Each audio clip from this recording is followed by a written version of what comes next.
My name is Sharon Foster, and looking back, I should have known better than to trust the warmth in my brother's invitation.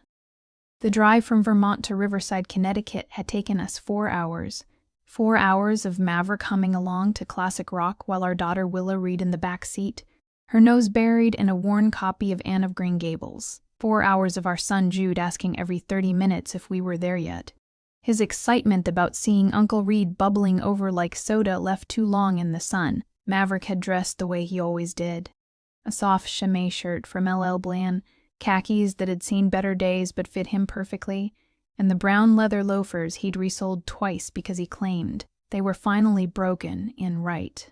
His salt and pepper hair was slightly tasseled from the drive, and he wore that easy smile of a man completely comfortable in his own skin. I'd chosen a simple cream silk blouse and navy slacks, paired with my grandmother's pearl earrings. Willow wore a vintage Ralph Lauren dress I'd found at an estate sale.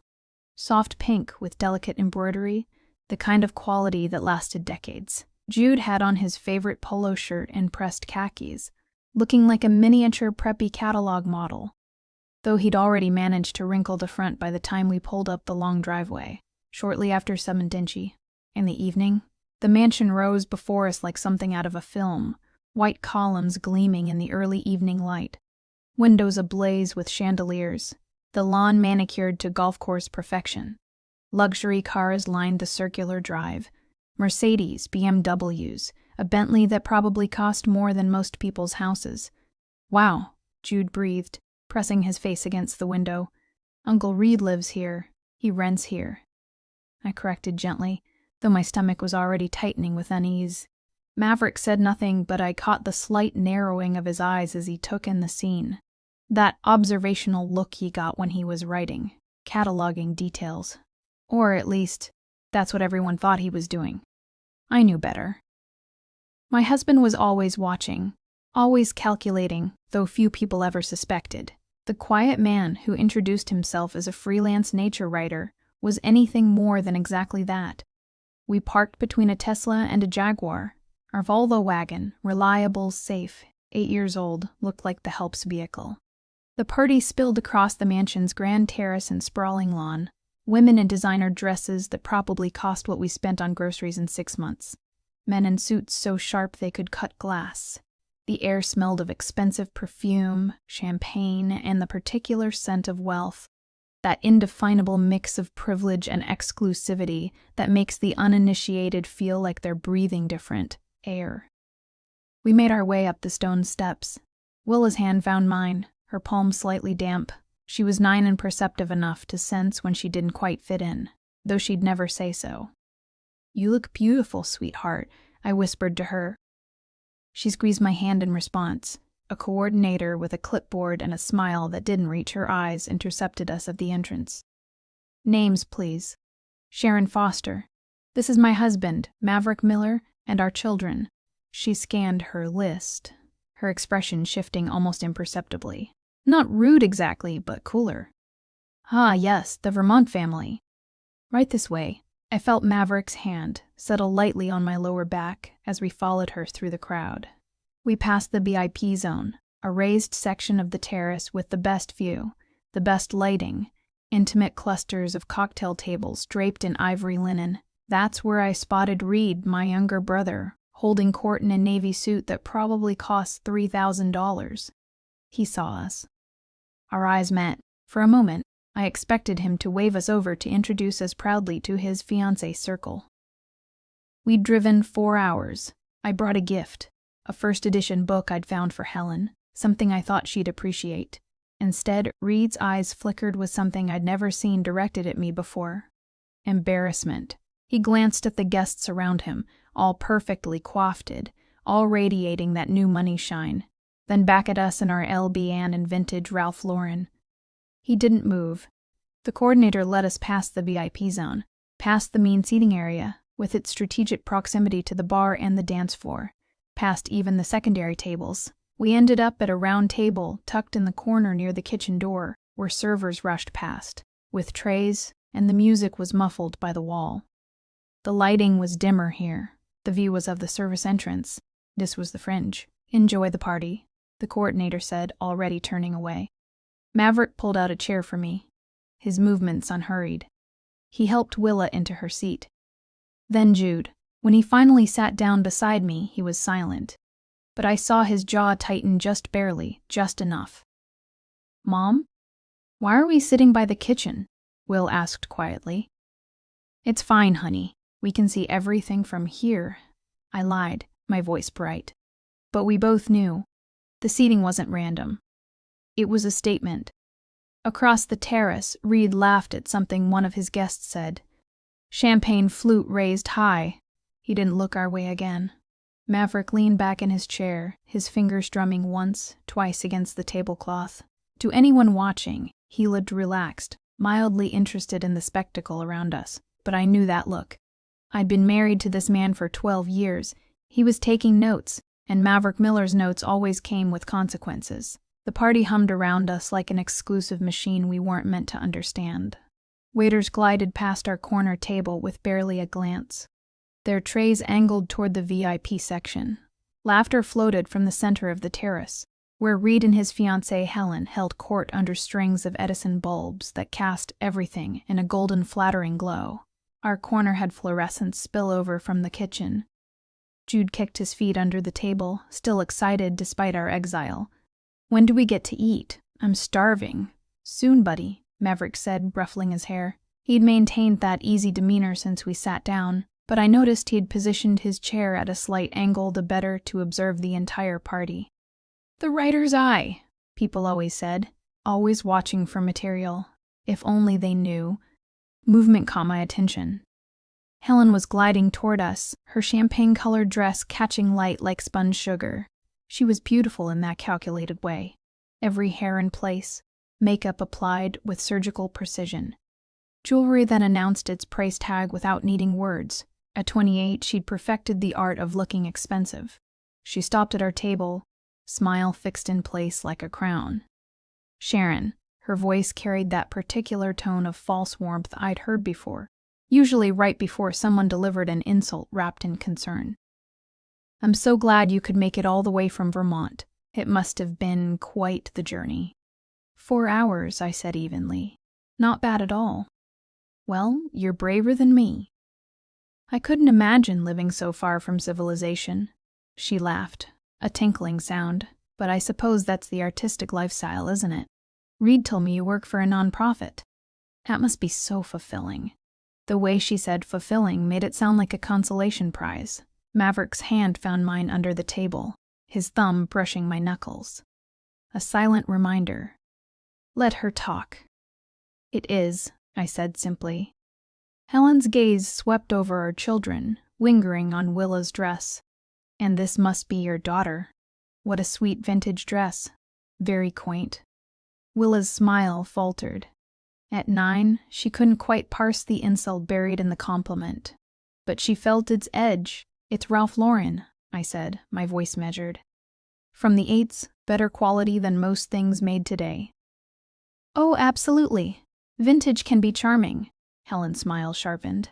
"It's just that people here tend to prefer current collections, straight from the runway. But there's something to be said for making do with what you have.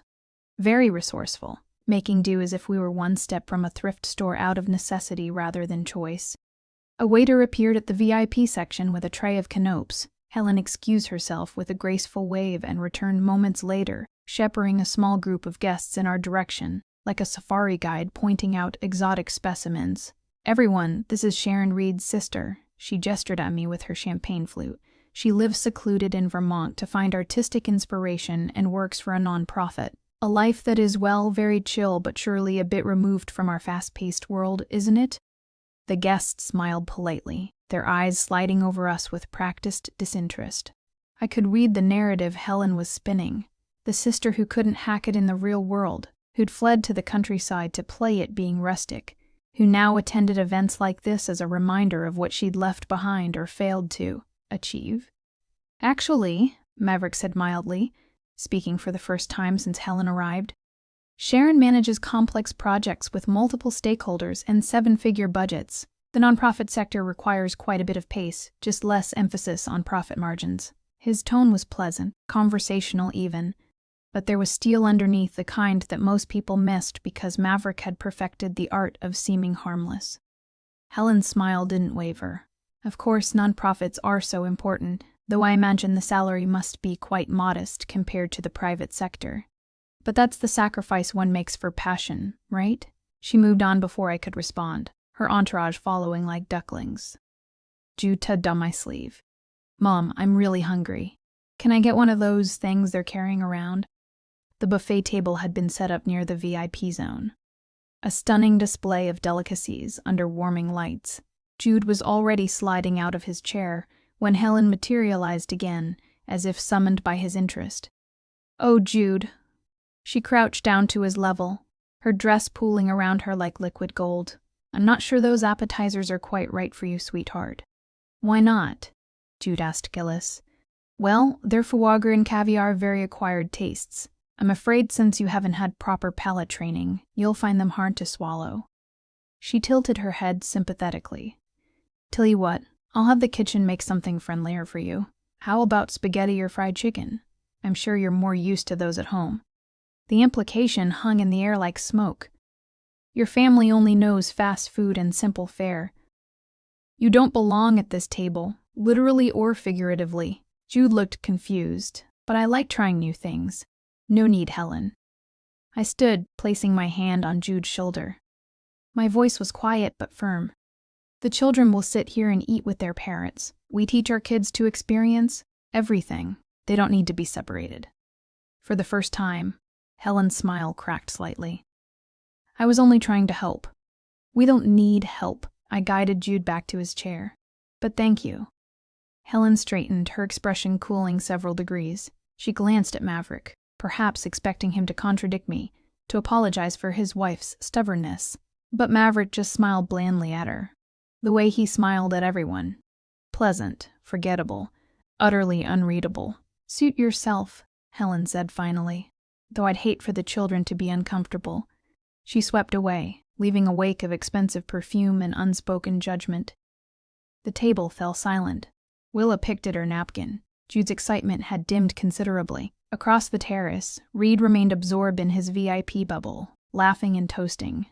Completely unaware or willfully ignorant that his fiancée was treating his family like second-class citizens. Maverick leaned over to Jude. Hey, buddy, want to know a secret? Jude nodded. The best food at parties is always whatever you enjoy most. Doesn't matter if it's caviar or chicken fingers. If it makes you happy, it's the best, he winked. And between you and me, I'd take a good burger over fish eggs any day. Jude giggled, some of his sparkle returning. But I saw the way Maverick's gaze tracked Helen across the terrace, the way his jaw set just slightly tighter. My husband was many things patient, observant, slow to anger. But he was also fiercely protective, and someone had just insulted his children. I had a feeling Helen had no idea what she'd just set in motion. The party had reached its crescendo by 10 minutes to 8. But at our table, I was halfway through explaining to Jude why he couldn't have a third canapé. When I noticed Willa's empty chair, my daughter had excused herself to the restroom 10 minutes ago. The knot in my stomach tightens. I stand scanning the crowd for her blonde head, her vintage Ralph Lauren cardigan, the one I'd found at an estate sale. Pristine condition, better quality than anything in Helen's closet. Then I see her. Willa is walking back toward our dark corner. But something's wrong. Her shoulders are hunched forward, her arms wrapped around herself like she's trying to disappear. Even from here, I can see the redness around her eyes, the way she's blinking too fast. She slides into her chair without looking at me. Willa. I lean closer, keeping my voice low. Honey, what happened? She shakes her head, her jaw clenched tight. That's when I know it's bad. Willa doesn't cry easily. She's too much like me, holding everything in until it cracks. Sweetheart, talk to me.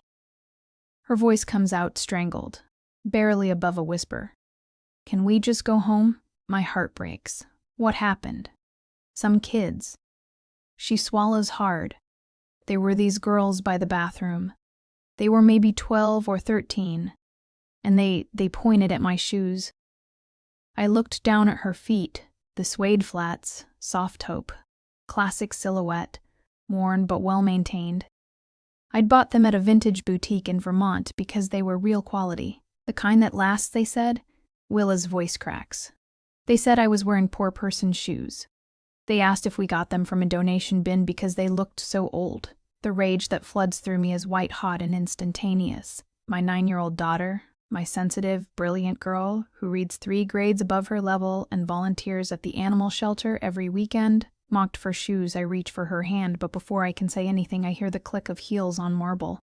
Helen materializes at our table like a sharking blood. "Oh dear, is everything all right?" Her voice drips with false concern, pitched just loud enough to draw attention from nearby tables. Several guests turn to look, champagne flutes pausing mid-sip. "We're fine," I say flatly. "Are you sure?" Because Willa looks upset. Helen tilts her head, her expression a practiced mask of sympathy. "Did something happen?" I open my mouth, but Willa speaks first, her voice small. "Some girls made fun of my shoes." Helen's eyes flick down to Willa's suede flats, and I see it, that microcont of satisfaction before she arranges her face into understanding. "Oh, sweetheart." She crouches down, putting herself at Willa's eye level, in a performance of compassion. "You know, children here are raised differently. Their parents are business leaders, philanthropists. These kids are being groomed for Yale, for Harvard. They have very refined standards." My fingers curl into fists under the table. Helen continues, her voice taking on a teacherly tone. "Honestly, Sharon, I've been worried about this. The children, they're not used to being in environments like this, living so isolated up in Vermont without regular exposure to proper social settings." She sighs, shaking her head. "It causes culture shock. They don't understand the expectations." The words hang in the air like poison. She's not defending Willa. She's defending the bullies. "Maybe next time," Helen says, standing and smoothing her dress, "you could prepare them better. Make sure their clothing is more appropriate for the occasion. It would save everyone the awkwardness. The crowd is watching now. I can feel their eyes on us, on my children judging." Helen's implication is crystal clear. "This is your fault, Sharon. You brought your backwoods children to a place they don't belong. Dressed them like charity cases. And now everyone's uncomfortable." I'm shaking. I want to scream to tell her exactly what I think of her and her refined standards, to drag her outside but I'm frozen because Reed is here somewhere in this crowd and he's my brother, my only sibling. If I make a scene, if I cause chaos at his engagement party, I'll be the villain in this story. I stand abruptly, my chair scraping against the floor. Helen's smile widens. Victorious. She thinks she's won. Then Maverick stands. The change in him is immediate and terrifying. Gone is the gentle, soft-spoken man who spent dinner quietly eating pasta. The air around him seems to drop 10 degrees. He stands to his full height, moving with the kind of controlled precision that makes people instinctively step back. He doesn't say a word. He simply stands there, one hand adjusting the button of his suit jacket that fits him like it was painted on, and the silence spreads outward like ripples in water. Conversations die mid-sentence. Glasses stop clinking. Maverick doesn't look at Helen. He looks at me. His blue eyes are calm, cold, and completely focused. There's a question in them. One we've asked each other 1,000 times in our 17 years together. "Have you had enough?" It's the same look he gave me the day I told him about the harassment at my old job. The same look before he quietly made a phone call that resulted in my former boss being audited by the IRS. Maverick doesn't make threats. He doesn't need to. I think about Will's red eyes, about Jude's confusion when he couldn't have a burger, about being shoved into a dark corner while Helen parades around in a dress that costs more than our monthly grocery bill. I think about my brother, who I drove 4 hours to celebrate, who hasn't once come to check on us. I look at Maverick and nod. The decision is made. Helen's smile falters as she realizes something has shifted. She takes a small step back, her eyes darting between us, suddenly uncertain. Maverick's expression doesn't change. He reaches down, helping Willa out of her chair with infinite gentleness, then does the same for Jude. "We're leaving," I say, my voice steady now. And in that moment, with my husband's silent strength at my back and my children's hands in mine, I choose their dignity over my brother's party. I choose us. Several nearby conversations paused. I can feel the attention shifting toward us, the whispers starting. Helen's uncertainty evaporates instantly, replaced by barely concealed triumph. She straightens, that megawatt smile returning full force. You know what? I think that's probably the smartest decision you could make right now. Her voice carries, projecting to the growing audience of guests, pretending not to stare. This is my house after all. Mine. And reads, I have to maintain a certain image for our business partners or investors. She emphasizes those last words, letting them land like stones. My house, my house, my house. The claim hangs in the air, territorial and absolute. She's not just dismissing us, she's evicting us from her domain, like we're trespassers who've overstayed our welcome. I'm gathering Will a small purse when I catch it, a flicker of something crossing Maverick's face. Not anger, not indignation, a smirk. It's gone in an instant, so quick I almost think I imagined it. But I know my husband. I've seen that expression exactly 3 times in our marriage, once before he negotiated a hostile takeover. Once before he systematically dismantled a competitor who tried to poach his entire executive team, and once before he outbid a Russian oligarch for a property in Manhattan just to prove a point. It's the look of a man who's been handed exactly what he wanted. Sharon. Sharon. Reed's voice cuts through the murmur of the crowd. He's pushing through the guests. His face flushed and confused. His tie slightly askew. He looks tired. The kind of bone-deep exhaustion that comes from trying to keep up appearances all night. What's going on? He reaches our table, eyes darting between me and Helen. Why are you guys leaving already? Helen immediately shifts gears, her hand flying to her chest in a gesture of wounded innocence. Oh, Reed, honey, it's not. Sharon said she wanted to leave. I think she's just not comfortable here. The vibe isn't really. She trails off delicately, letting him fill in the blanks. The implication is clear. Your sister doesn't fit in with our crowd. Reed's face crumples with guilt and confusion. Sharon, I'm so sorry. I didn't mean for you to feel. He runs a hand through his hair, making it stand up in stressed peaks. Maybe you should take the kids back to the hotel. Let them rest. You must be tired from the drive. And he's apologizing to me for Helen's behavior. And he has no idea. My brother, standing in this mansion's grand foyer, surrounded by crystal and marble and imported flowers, actually believes he lives here. Believes this is his home, his party, his life. He has no clue that every piece of furniture he's lounging on, every room he's hosting in, every inch of this partnership with Helen exists because Maverick decided to be generous. 3 years ago, Reed thinks he's the host, the master of the house. In reality, he's a tenant whose lease is about to expire. It's fine, Reed, I say quietly, slipping my arm around Willa's shoulders. We'll get out of your way. No, it's not. He's flustered now, aware that people are watching. That this doesn't look good. You came all this way. I wanted you to be here. Reed, sweetheart. Ellen touches his arm, her voice, honey. Sweet, let them go.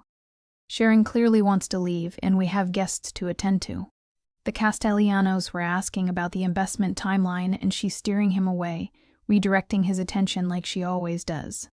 Reed's shoulders sag in defeat. He shoots me one more apologetic look before allowing himself to be led back toward the center of the party, toward the lights and the laughter, and the people who matter in Helen's world. Maverick is silent beside me, helping Jude into his jacket with methodical care. But I see it again. That tiny quirk at the corner of his mouth when Helen said, "My house." "Maverick," I murmur as we start toward the door. "Not yet," he says softly. His voice is calm, almost pleasant, but there's something underneath it, something that makes the hair on the back of my neck stand up.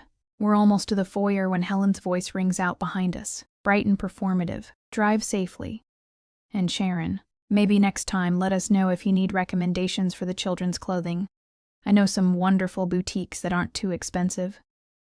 The laughter that follows is polite but present, Several guests are openly watching now, champagne flutes in hand, entertained by the drama. Willa's hand tightens in mine. Maverick stops walking. He doesn't turn around, doesn't react visibly, but something shifts in the air. A change in pressure, like right before a thunderstorm breaks. He reaches into his jacket pocket and pulls out his phone. The motion is casual, unhurried. He taps the screen a few times, scrolling through something.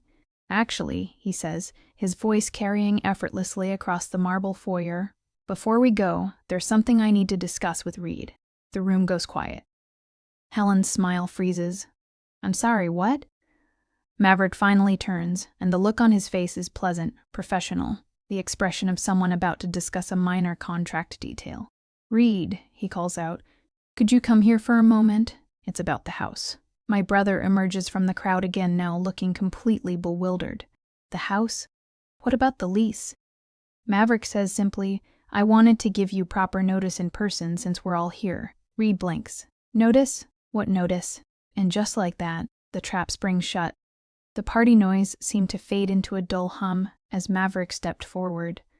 There was something different about him now. The quiet, amiable writer had vanished, replaced by someone who moved with the confidence of a man who'd spent decades in boardrooms where millions changed hands with a signature. Reed.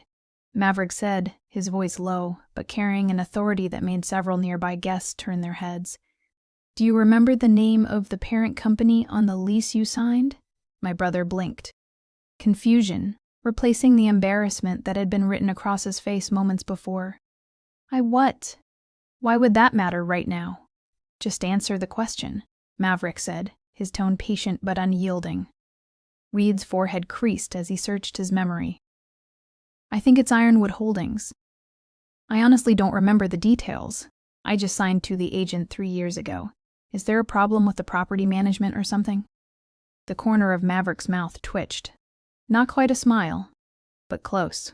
He pulled out his phone with deliberate slowness, scrolled for a moment, then turned the screen toward Reed. Read it out loud. Reed leaned forward, squinting at the illuminated text. His lips moved silently at first. Then his voice emerged, shaky and confused. Internal directive dated April 2020. From V. Miller, Chairman. Subject, Foster account exception. He paused, his face going pale. Approve exception for Reed Foster's residential file. Freeze 2020 rental rates indefinitely, regardless of market adjustments. Any difference between frozen rate and current market value is to be accounted for in the chairman's family charity adjustment account. The silence that followed was absolute. Even the string quartet seemed to sense something monumental happening and let their music trail off, plunging the terrace into a deadly stillness. I don't. Reed's voice cracked. What does this mean? Helen had gone utterly still beside him, her champagne flute frozen halfway to her lips. I watched as understanding began to dawn on her face. Slowly at first, then all at once, like watching ice crack across a frozen pond. It means, Maverick said, his voice carrying clearly across the suddenly quiet gathering, that the luxurious lifestyle you've been enjoying for the past 3 years has been subsidized. Heavily subsidized. The market rate for this property is currently $4,200 per month. You've been paying $2,800 the frozen 2020 rate. That's a difference of $16,800 per year. Over 3 years, that's $50,400 in effective charity. Reed staggered backward as if he'd been physically struck. No, that's not. I can afford this place. I make good money. You make a good salary.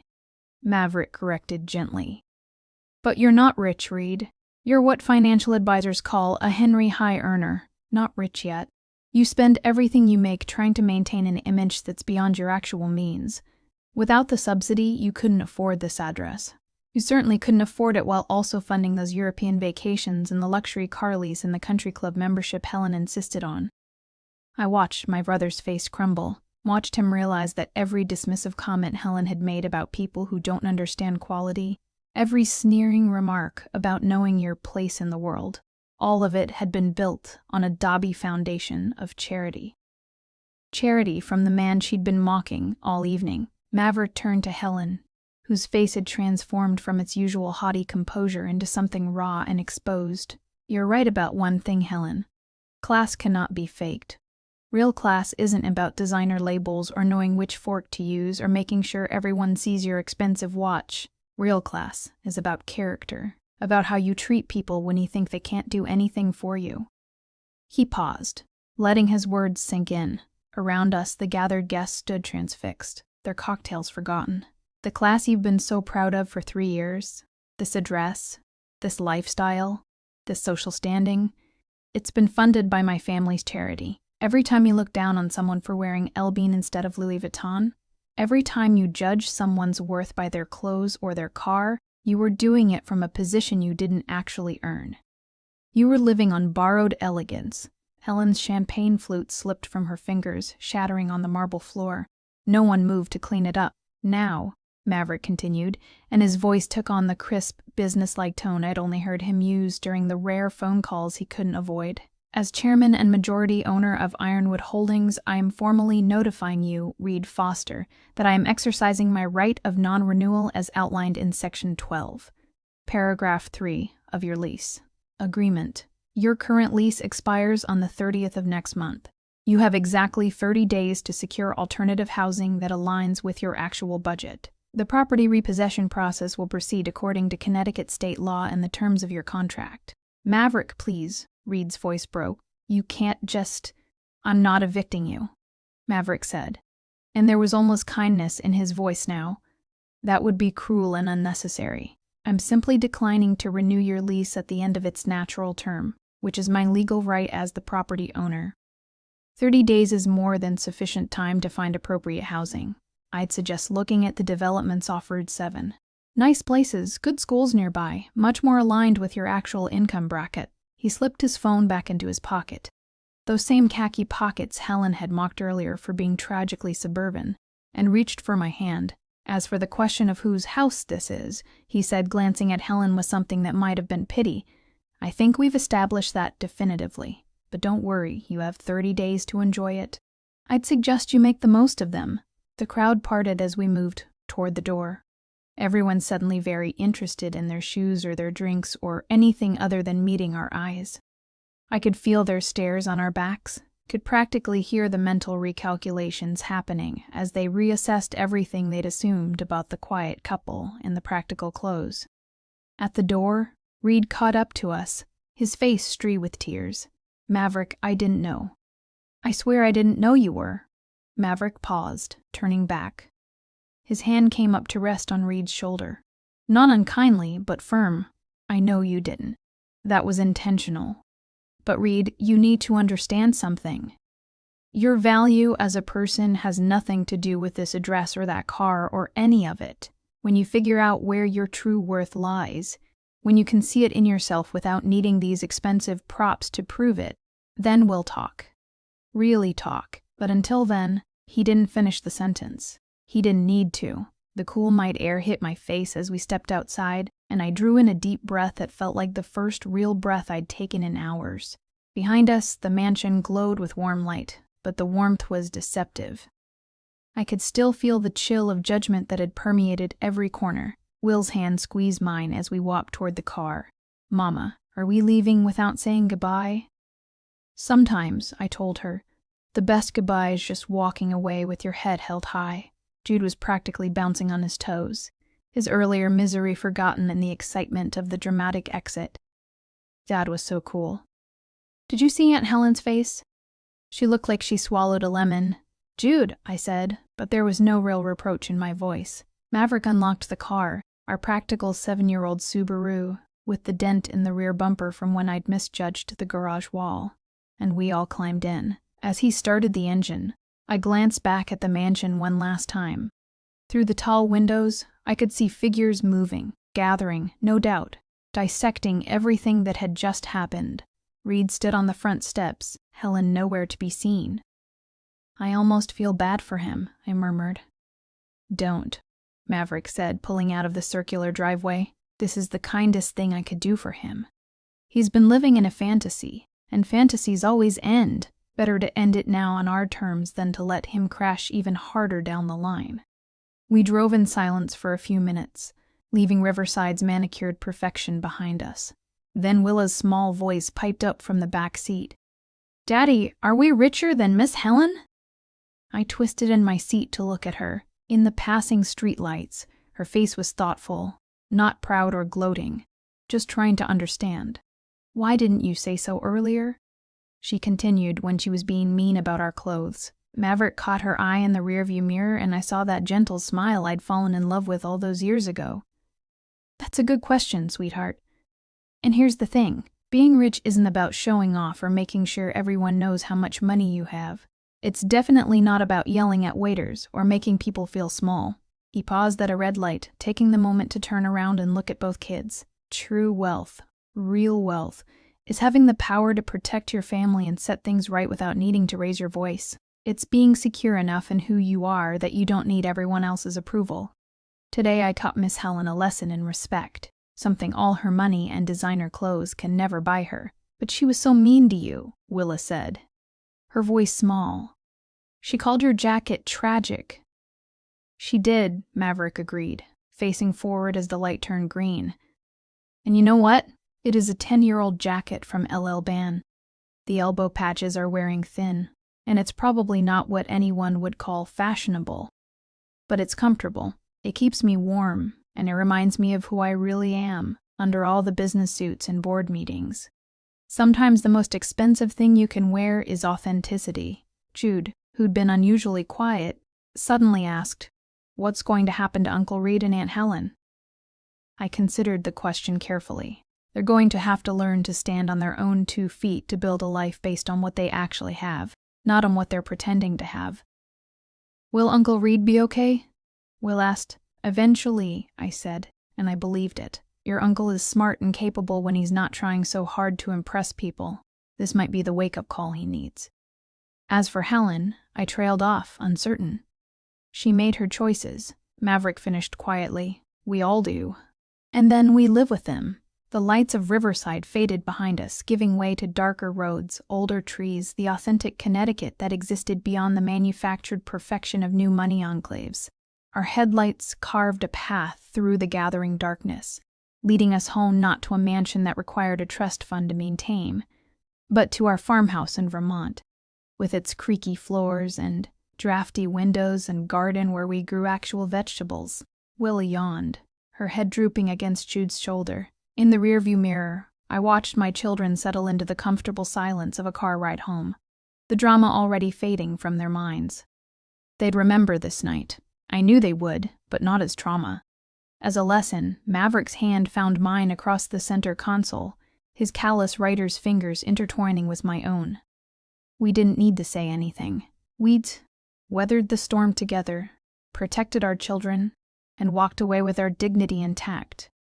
We hadn't won because we had more money. We'd won because we knew who we were, and no amount of judgment from people living beyond their means could change that. The car carried us forward into the peaceful night, leaving behind the glittering facade of borrowed elegance, heading towards something.